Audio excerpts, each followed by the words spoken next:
Hi, the war on drugs is my subject. The United States population is 5% of the world, but we currently make up 25% of the world's incarcerated population.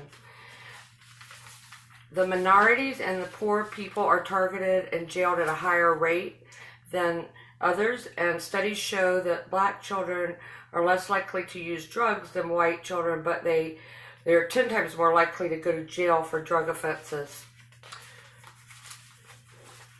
In 1986, Congress passed an Anti-Drug Abuse Act, and they put in place a mandatory prison sentence for certain drugs, which led to racial ramifications.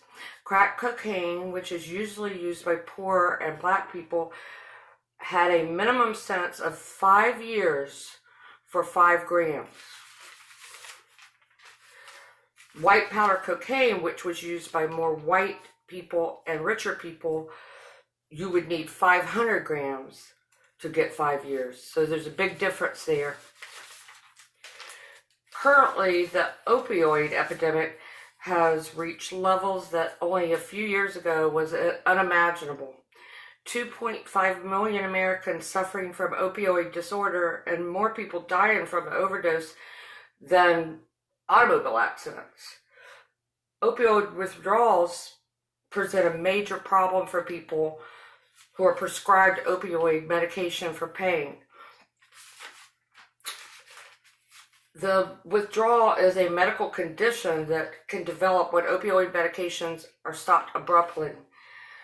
Fear and avoidance of withdrawal are a major reason why people do not seek help when they want to stop using the medication. The opioid epidemic is soaring, and law enforcement officers have major warnings about fentanyl. They now do carry Narcan to help save people's life within 2 hours of the time of the overdose, and even touching the fentanyl for law enforcement could result in their own death.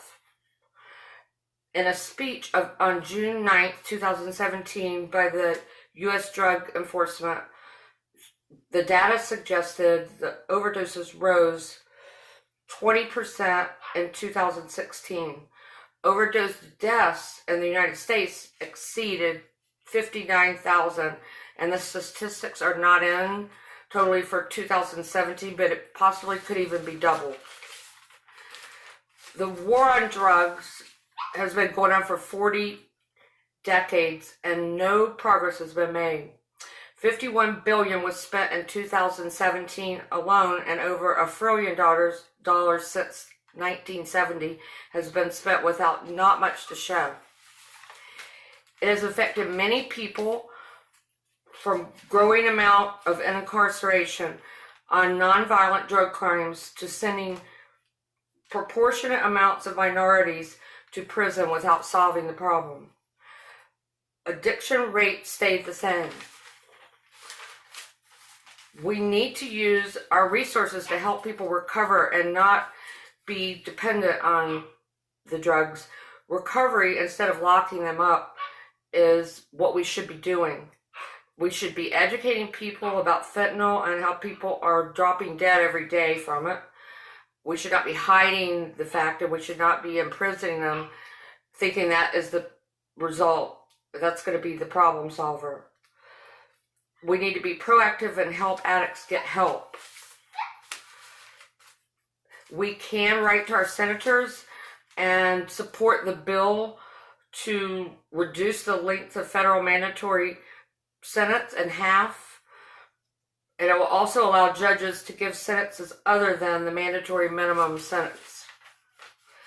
We could tell Congress to pass the Smarter Sentencing Act of 2017. That's only one thing we could do, but hopefully there'll be a lot of other things, more treatment centers that people will be able to afford to get into, to get to the root of the problem, and instead of incarcerating them. And I just don't feel like the war on drugs has done anything in 40 years, and I see the problem just soaring higher. Thank you.